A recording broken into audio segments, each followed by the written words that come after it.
When you're done, I want you to explain what you're doing. All right. I can explain it now. One thing that I really want to make clear to any potential customers of Amlin & Co. is something that you get with us that you will not get with anyone else are these shots, are these hips.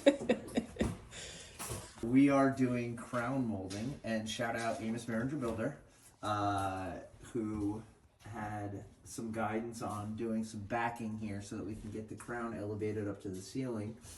We're going to, I'm pre-drilling everything and just going super slow, smooth, fast.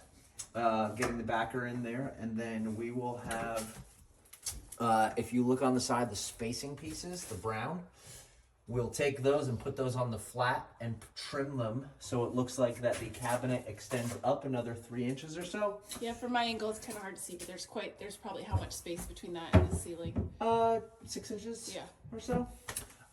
So then we'll have that band of brown, and then the crown will go up here. And then we'll move on out into the kitchen. We'll show you a finished product when he's done. Yeah. Hey guys, so we're doing some crown molding, and I just want to show you something because I learned a little bit today. I've only ever used a coping saw to do coping. So check this out. So the first thing I'm going to do is just very lightly pencil the edge.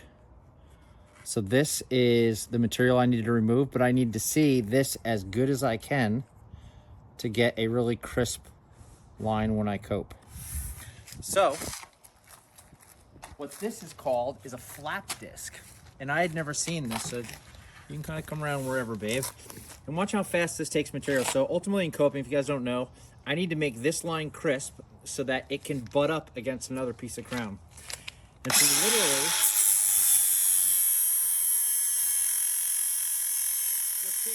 we're going to take large chunks away till we get close.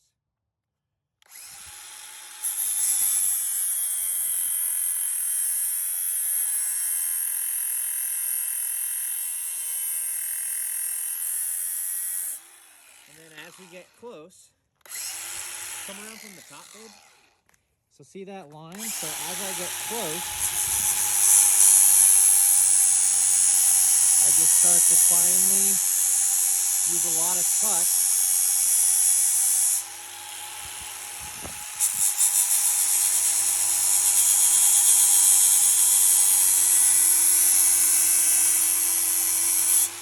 And I'll just start to grind that out as we get super close.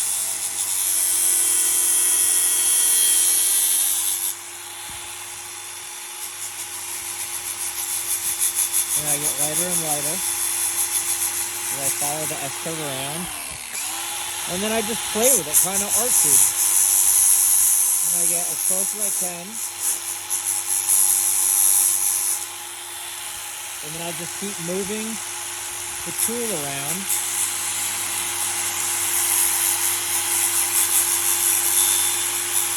until I get it where I want.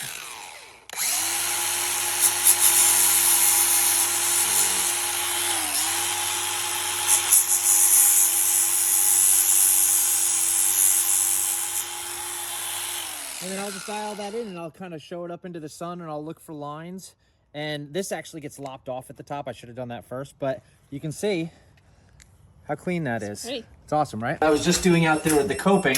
This piece of crown is angled out. So instead of doing an inside angle, we cope it. And that's what I did is I ground out all the material so that it cleanly follows that line. And with this material, we can't caulk and paint, so that it's got to be really, really good. And then we got a great outside corner and smooth over to the wall. This came out really, really well.